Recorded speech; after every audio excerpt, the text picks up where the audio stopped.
ચાલો વિદ્યાર્થી મિત્રો, હવે આપણે જોઈએ નેક્સ્ટ ટોપિક, દ્રઢ પદાર્થનું સંતુલન. જો કોઈ દ્રઢ પદાર્થ માટે રેખીય વેગમાન અને કોણીય વેગમાન અચળ હોય તો તેવા કિસ્સામાં તે પદાર્થ જે છે એને રેખીય પ્રવેગ કે કોણીય પ્રવેગ હોતો નથી, તો દ્રઢ પદાર્થ એ યાંત્રિક સંતુલનમાં છે તેમ કહેવાય. હવે પદાર્થને બે પ્રકારના સંતુલન હોઈ શકે, એક રેખીય સંતુલન અને એક ચાક ગતિ સંતુલન. હવે જોઈએ, જો રેખીય સંતુલન એટલે કે સ્થાનાંતરીય સંતુલન.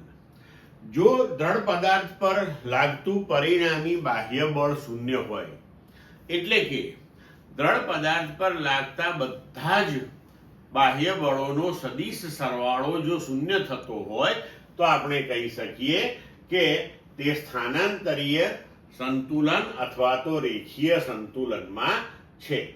એટલે કે જો n બળો લાગતા હોય તો બધા જ બળોનો સદિશ સરવાળો આપણે લઈએ તો એ પરિણામી બળ થશે.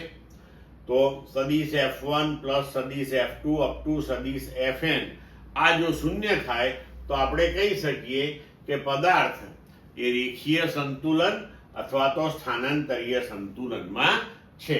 આપણે આ જે સમીકરણ છે તેને લખી શકીએ કે sigma i equal to 1 to n સદિશ Fi બરાબર 0, જ્યાં i બરાબર 1 2 3 અપ ટુ n. ક્લિયર મિત્રો? હવે જુઓ કે જો બધા જ બળોનો સદિશ સરવાળો શૂન્ય થતો હોય તો બધા જ બળોના x ઘટકોનો સરવાળો પણ શૂન્ય થાય, y ઘટકોનો સરવાળો પણ શૂન્ય થાય અને z ઘટકોનો સરવાળો પણ શૂન્ય થાય. બરોબર છે? અને આપણે કહી શકીએ કે પદાર્થના સ્થાનાંતરીય સંતુલન અથવા તો રેખીય સંતુલન માટેની આ આવશ્યક શરત છે. બરોબર? હવે દ્રઢ પદાર્થ પર લાગતું કુલ બળ શૂન્ય હોય તો આપણે જાણીએ છીએ કે બળ F બરાબર dp બાય dt. બરોબર? તો dp બાય dt એટલે રેખીય વેગમાનનું સમયની સાપેક્ષનું વિકલન. બરોબર? તો F બરાબર dp બાય dt બરાબર 0 હોય તો આપણે કહી શકીએ કે જો કુલ બળ શૂન્ય હોય તો તેનું રેખીય વેગમાન અચળ રહે, મતલબ કે રેખીય વેગમાન સમયની સાથે બદલાતું નથી. બરોબર? હવે આપણે જોયું કે સમીકરણ 1 એ દ્રઢ પદાર્થના રેખીય સંતુલન માટેની શરત છે. રાઈટ? હવે તેના પછી આપણે જોઈએ કે દ્રઢ પદાર્થનું ચાક ગતિ સંતુલન. બરોબર? હવે જો દ્રઢ પદાર્થ પર લાગતું પરિણામી ટોર્ક એ શૂન્ય હોય, એટલે કે બધા જ કણો પર લાગતા ટોર્કનો સદિશ સરવાળો જો શૂન્ય થતો હોય તો દ્રઢ પદાર્થ એ ચાક ગતિ સંતુલનમાં છે તેમ કહી શકાય. એટલે કે સદિશ τ1 પ્લસ સદિશ τ2 અપ ટુ સદિશ τn બરાબર 0. હવે સિગ્મા i બરાબર 1 ટુ n સદિશ τi બરાબર 0, જ્યાં i બરાબર 1 2 3 અપ ટુ n આપણે આ રીતે લખી શકીએ કે જે દ્રઢ પદાર્થની ચાક ગતિના સંતુલનની શરત થશે. હવે જો દ્રઢ પદાર્થ પર કુલ ટોર્ક શૂન્ય હોય તો આપણે જાણીએ છીએ કે ટોર્ક ટાઉ બરાબર dl બાય dt એટલે કે કોણીય વેગમાનનું સમયની સાપેક્ષનું વિકલન બરાબર ટોર્ક. તો જો ટાઉ શૂન્ય હોય તો dl બાય dt શૂન્ય થશે, મતલબ કે L નું સમયની સાપેક્ષનું વિકલન શૂન્ય થયું. તો L એટલે કે કોણીય વેગમાન અચળ રહે છે.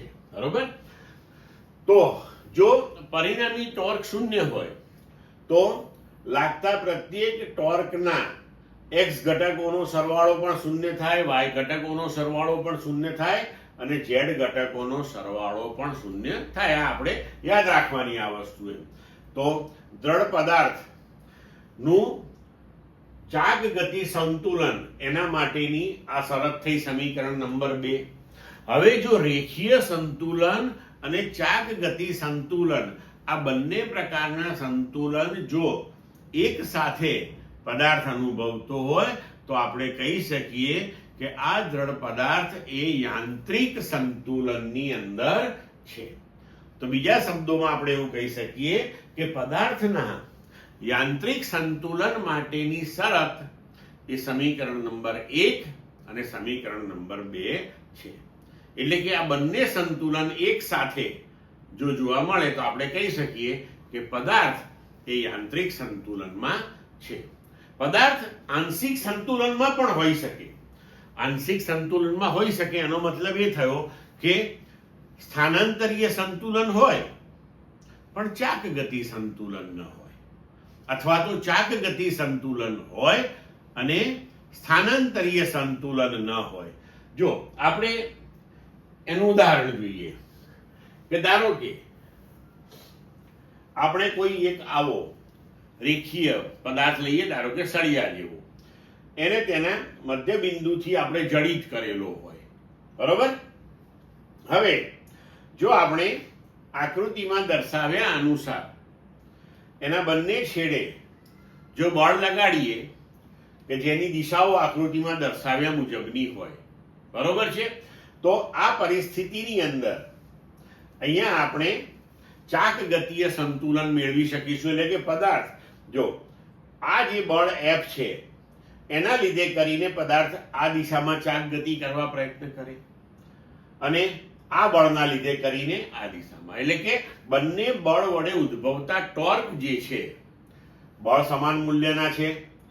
અહીંયા આધાર બિંદુ જે છે અથવા તો દ્રઢ પદાર્થ જે બિંદુએ આપણે ફિક્સ કર્યો છે ત્યાંથી આ બળના લંબ અંતર સમાન છે. એટલે બંને બળ દ્વારા ઉત્પન્ન થતા ટોર્ક સમાન મૂલ્યના પરંતુ પરસ્પર વિરુદ્ધ દિશામાં હશે. એટલે આ ચાક ગતિ કરી શકે નહીં. પણ ધારો કે અહીંયા જો આપણે એને ફિક્સ ન કર્યો હોય તો એ આ બંને સમાન બળોની અસર હેઠળ કંઈક પરિણામી બળના લીધે આમ નીચેની દિશામાં ગતિ કરી શકે, બરોબર છે. એટલે ચાક ગતિ સંતુલન થયું, અહીંયા ચાક ગતિ કરી શકતો નથી. પણ જો અહીંયા ફિક્સ ન કરીએ આપણે તો એ સ્થાનાંતરિત ગતિ કરી શકે, બરોબર. હવે જો એવી જ રીતે આપણે વિચારીએ તો સ્થાનાંતરીય સંતુલન, તો અહીંયા જો આપણે પદાર્થને આ C પાસે ફિક્સ કરેલો હોય અને આ બે બળો જો પરસ્પર વિરુદ્ધ દિશામાં આ રીતે લગાડીએ તો પદાર્થ ચાક ગતિ કરે, પણ હવે અહીંયા ફિક્સ કરેલો છે આપણે, એટલે સ્થાનાંતરિત ગતિ એની શક્ય બનશે નહીં. અને આ બંને બળો પરસ્પર વિરુદ્ધ દિશામાં છે, સમાન મૂલ્યના છે, એટલે પરિણામી બળ પણ શૂન્ય થશે.